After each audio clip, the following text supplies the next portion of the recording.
There are a lot of big surprises this past week during the fourth week of the college football season, and our top 25 is drastically different from last week.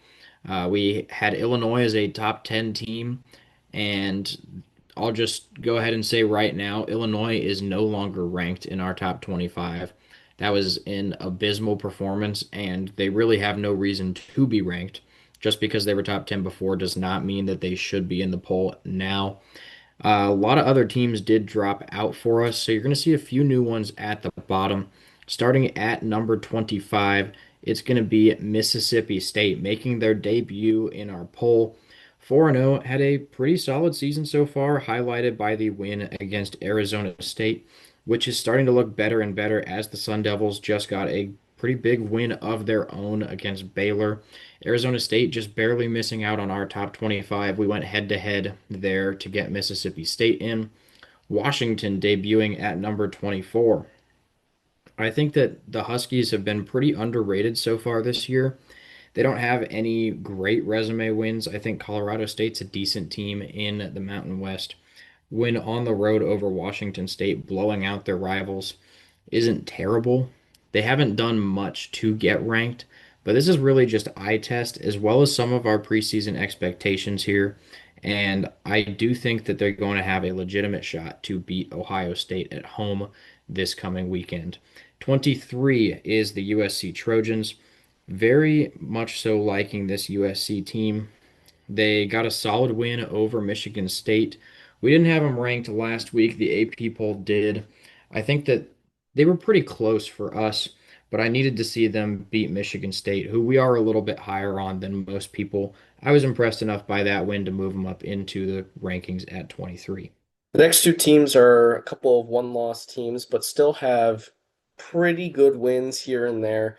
At 22 is going to be Utah, who lost their first real test of the season against Texas Tech at home. It was a close game for most of it until the very end when Texas Tech started to pull away with their backup quarterback in. But I still think Devin Dampier has been very solid this season, and Utah has a couple more opportunities to build up a solid resume. So they're going to just fall a couple spots to 22. And then Alabama at 21. Obviously, there's still that glaring loss to Florida State in week one, but that was on the road, and Florida State is one of the best teams in the country, in our opinion. We'll see where we have them ranked in just a little bit, but other than that, they've taken care of business the last couple weeks and are really looking like a solid team. I think people are starting to write them off after that embarrassing loss to Florida State. We'll see what happens when they take on Georgia this week, if they are still competitive and can make a run in the SEC and possibly still have a chance at the SEC title. At number 20 is Iowa State. There's two decent wins on the resume. You got the Cyhawk game against Iowa, as well as the win in Ireland against Kansas State to start the year. Neither of those teams have been great so far. And then, other than that, was really unimpressed with the win over Arkansas State on the road 2 weeks ago. They had a bye this past week. Really, for us, Iowa State is just continuing to get passed up by these other teams behind them. And they have a good opportunity this weekend against Arizona. If they can put on an impressive performance, we could see them start to move up again. If it's a close game, there's a chance that Iowa State could just continue to fall for us in this poll. TCU at number 19. The Horned Frogs beat SMU this past weekend, and I still think the Mustangs are a really solid team. So great win for TCU. Very impressed with Josh Hoover so far. They have a really good game coming up this next weekend with Arizona State, and that one will be on Friday night. Very much looking forward to that. I think it's going to be a really close one. And if TCU can win that, they maybe can get up into our top 15. It'll depend on what a lot of other teams do, though. Auburn comes in at number 18 after that close loss to Oklahoma. Obviously, there is some controversy behind it, but at the end of the day, we still think Oklahoma would have got the win regardless. But since it was a road game for Auburn, we're not going to dock them too much because they still have been pretty impressive throughout the season, including that win over Baylor in week one, which again, we thought Baylor was going to be a pretty decent team, so we still think that is a solid win. But Jackson Arnold has been very good since transferring to the Tigers, and I think this Auburn team still can be pretty competitive in the SEC. We'll see what will happen once they start facing some of the other competitors in the conference, especially this week against Texas A&M. Number 17, we have Mizzou, a team we were not very high on going into this season, but they have been very good as of late. Ahmad Hardy, the transfer from UL Monroe, has been one of the best running backs in college football. Bo Prabula has also been very decent as their starting quarterback. They got some key wins over Kansas in the border war, as well as that win over South Carolina this past week. And South Carolina is still a decent team, even though they did lose to Vandy pretty convincingly. I still think they are a solid team. So that is a great win for Mizzou, and they can once again, like Auburn, move up these rankings as SEC play ramps up. And yet again, at 16, we have another SEC team. This time it is Vanderbilt. They had a more impressive win over South Carolina compared to Mizzou, and that was also a road game for the Commodores. So they are going to get the edge over Mizzou here. And Diego Pavia has put this team on his back, and Vandy actually looks like a really solid contender in the SEC, believe it or not. The schedule is not too difficult. We could easily see Vandy winning 8, 9 games in an ideal scenario. But for right now, we're just going to hold them at 16, just outside that top 15. And at number 15 is Tennessee. They're actually getting a little bit of credit for that game against Georgia. Super, super close. They had a chance to win it, not quite able to capitalize, but it really doesn't hurt them a ton. Aside from that, wins over ETSU and UAB are not impressive, but the game against Syracuse that they won by 20 to start the year is now starting to look a lot better after the Orange went on the road and beat Clemson. So I think Tennessee's deserving of this top 15 ranking. You got Georgia Tech, who is losing a little bit of luster on their win over Clemson, but still took care of business against Temple this past weekend. That was enough for us to keep them in our top 15. And then Ole Miss for us is moving up quite a bit as they were able to blow out Tulane, who we did have ranked last week. They also have wins over Arkansas and Kentucky, both of those looking pretty solid right now. So I think that the Rebels definitely do deserve this top 15 ranking as well. The next two teams were very, very close, and we went back and forth on who would be above the other, but we ultimately decided that Texas A&M is going to be at number 12. Yes, they do have that very impressive win against Notre Dame in South Bend, but that was a 1 point win, controversial fashion, and they did look pretty sloppy throughout most of that game. And their other two wins against their inferior opponents allowed quite a bit of points, a lot more than we were expecting. The offense still looks great, but the defense maybe needs to step it up a little bit, especially as SEC play gets going. Like I mentioned earlier, that game against Auburn will be a big test for them. But the big difference between them and Texas is that Texas has the best quality loss you can imagine. A loss to the number one team in the country in Ohio State on the road. Arch Manning has started to look more comfortable as he progresses through each week, including in this win over Sam Houston this past weekend. It's really neck and neck between Texas A&M and Texas. You could go resume, in which case Texas A&M probably has a little bit stronger of a resume considering they are undefeated with a win over Notre Dame. Or you could go with what we are going with, which is the eye test. Texas has a very good defense, has been very good containing their opponents, and just needs to work out the kinks on offense. So that's why Texas is going to be at 11 right in front of Texas A&M at 12. Number 10 is Penn State. They have been in our top five for the first three polls that we've put out, but now we're starting to drop them. And the main reason is just the fact that other teams now have a resume that Penn State just hasn't been able to build yet. It's really not their fault. They just haven't had the opportunity. I guess some could argue that it is their fault for not scheduling a good non-conference game, but they play Oregon at home this week. Absolutely going to have an opportunity to bolster that resume. If they beat the Ducks, they're back in the top five just like that. But for right now, we have to give credit to some of these other teams that have some very solid wins, like our number 9 team, Texas Tech, going on the road and beating Utah by 24 points. A very, very impressive win.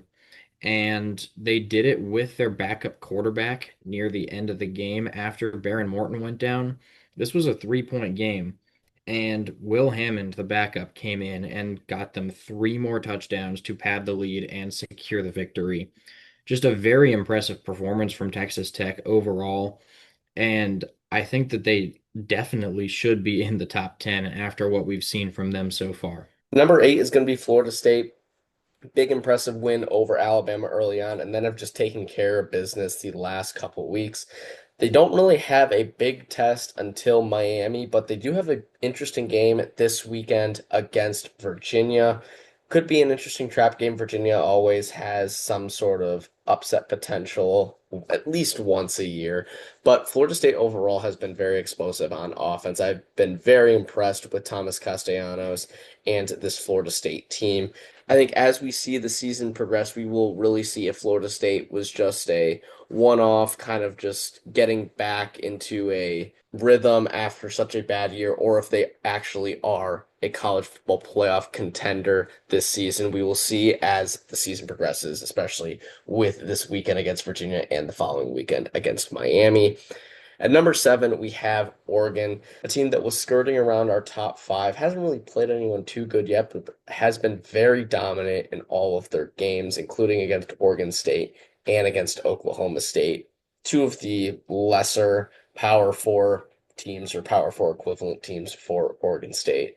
But I've been impressed with Dante Moore. I think this offense is very explosive and will have their hands full this weekend in a whiteout against Penn State. But the winner of that game instantly bolsters their resume and enters that top 5, like Jonah just said.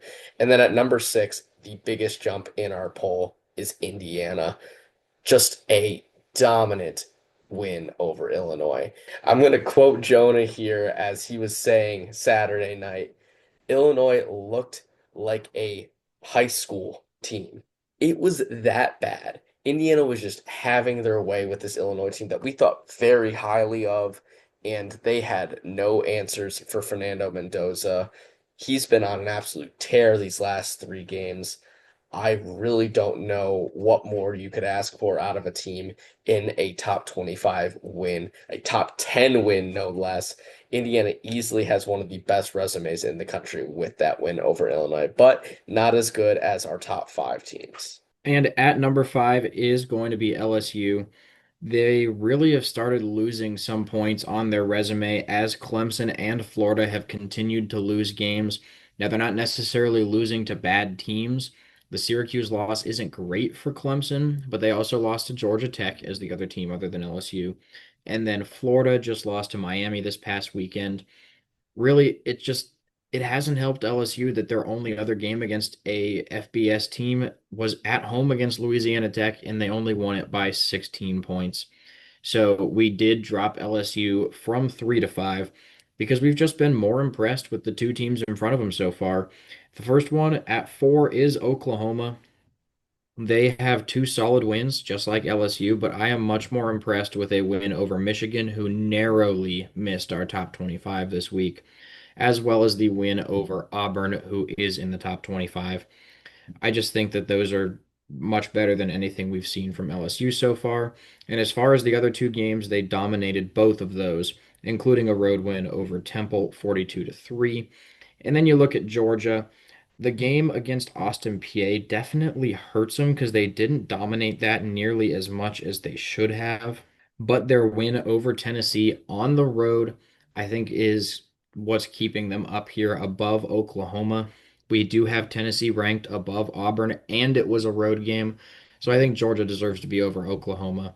And then, like we talked about, the resume for Oklahoma is just better than LSU. Georgia's is better than LSU too right now, which is why we have this at 3 through 5. But depending on what you value, you really can interchange these three teams by any metric that you want to. The same goes for our number 1 and number 2 teams. This was a really tough debate between these teams, but we did end up going with Miami at number 2 and Ohio State at number 1. Miami, kind of a similar story with their schedule. Yes, they do have a win over Notre Dame and over Florida, but all of those games have been home games. And neither of those teams are in our top 25 right now. Notre Dame is on the cusp, just barely missing out, but losing those two ranked games early on in the season has hurt their chances. But Miami has still looked like a very dominant team. Carson Beck is showing flashes of his former self from a couple years ago at Georgia, and this defense has been lights out as of late. Miami might have a better resume by the AP poll voters standards, but by our standards, the Ohio State win over Texas reigns supreme. It's very close here and there, but the Buckeyes, with the dominant defense and an offense that has been very explosive as of late and continues to get better each week, is just slightly going to edge out Miami. But once again, you really could change either one of these to be your number one team in the country. It's just the little details here and there, but we think that as of right now, Ohio State is the number one team in college football. So thank you guys for watching. Please make sure to like and subscribe so you don't miss out on any more of our content, and we will see you in the next video.